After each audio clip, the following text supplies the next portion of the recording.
nirudishe mwanzo shukrani zangu kwa vijana wangu, maana ilikuwa kazi ya last week, mechi iliyopita vijana wangu walinipa pointi 3 na nashukuru kwanza kwa hilo.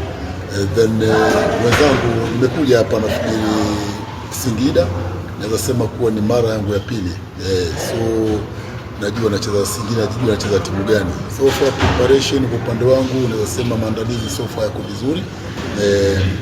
Tumechukua siku mbili kufanya mazoezi yetu Arusha.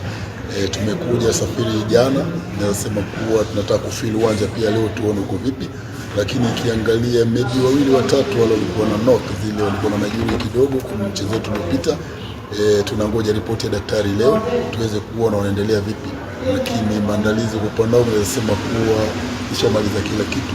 Leo tu kwenda kufeel uwanja na kuweza kuona maybe zile injury mbili ziko vipi, lakini vijana wangu naweza sema kuwa wako ready katika mchezo wa kesho.